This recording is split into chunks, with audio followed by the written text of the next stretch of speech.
একজনের মঞ্চে আরেকজন আহ্বান জানাচ্ছেন। বিশ্ববঙ্গ বাণিজ্য সম্মেলনের কথা বলছি, আর সেই মঞ্চে দাঁড়িয়ে মুখ্যমন্ত্রী মমতা বন্দ্যোপাধ্যায়ের সামনেই তার রাজ্যের জন্য বিনিয়োগের আহ্বান করছেন কে না হেমন্ত সোরেন। আবার অন্যদিকে মহারাজ শিল্পপতি বারবার আশ্বাস দিচ্ছেন শিল্পের জন্য, কিন্তু স্পেনে তো তিনি শিল্পের কথা বলেছিলেন, তার কি হলো? আর এই সমস্ত দৃশ্য দেখার পর রীতিমতো কটাক্ষ করতে ছাড়ছে না বিরোধী। Bengal is your sweet home, and it is your sweet home, and it is your sweet destination, and it is your positive destination. Please come and invest Bengal, and Bengal will give you the result. जितने भी उद्यमी आए हैं, हमारे राज्य में भी आप सबका स्वागत है।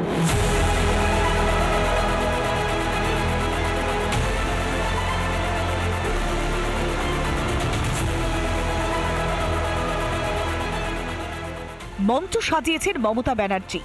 লগ্নি লাভের আশায় দেশ বিদেশের শিল্পপতি প্রতিনিধিদের ডেকে এনেছেন বাংলার মুখ্যমন্ত্রী, এমনকি আমন্ত্রণ জানান পড়শি রাজ্যের মুখ্যমন্ত্রীকেও। আর বণিক সভার সেই মঞ্চেই কিনা নিজের রাজ্যের ঢাক পেটালেন হেমন্ত সোরেন। প্রাকৃতিক আর খনিজ সম্পদে ভরপুর ঝাড়খণ্ডের বিজ্ঞাপন করলেন তাবড় শিল্পপতিদের সামনে। हमारे राज्य में देश के सबसे अधिक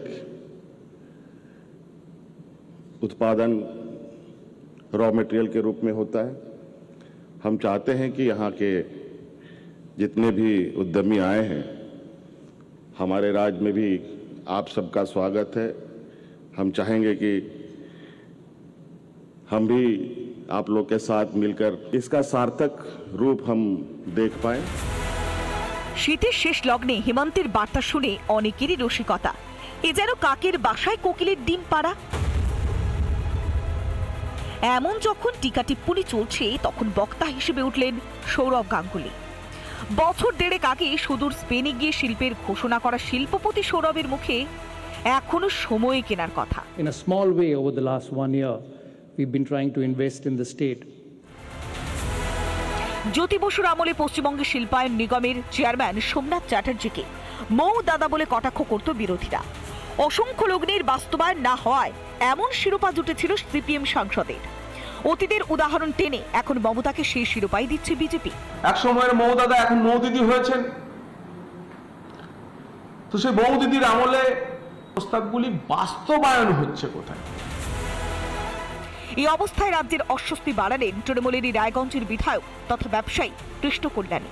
বাণিজ্য সম্মেলনে আমন্ত্রণ না পেয়ে ক্ষোভ ঝরে পড়ল তার গলায়। উত্তর দিনাজপুর এবার বঞ্চিত হলো।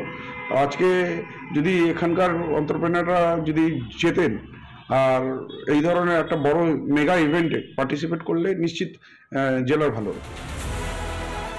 বছর বছর ঘটা করে বিশ্ববঙ্গ সম্মেলন করে রাজ্য, তারপরে আসে লক্ষ কোটির বিনিয়োগের প্রস্তাব, অথচ কেন্দ্রের হিসেবে প্রস্তাবের বাস্তবায়ন হয়েছে 10 ভাগের মাত্র 1 ভাগ। তাহলে কি শিল্প সম্মেলন শুধুই কি মোৎসব? জনগণের করের টাকায় ভর্তি?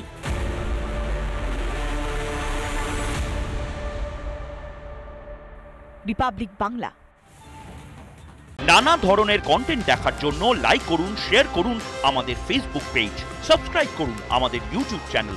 পাশাপাশি অন্যান্য ব্রেকিং নিউজের জন্য অবশ্যই চোখ রাখুন রিপাবলিক বাংলায়।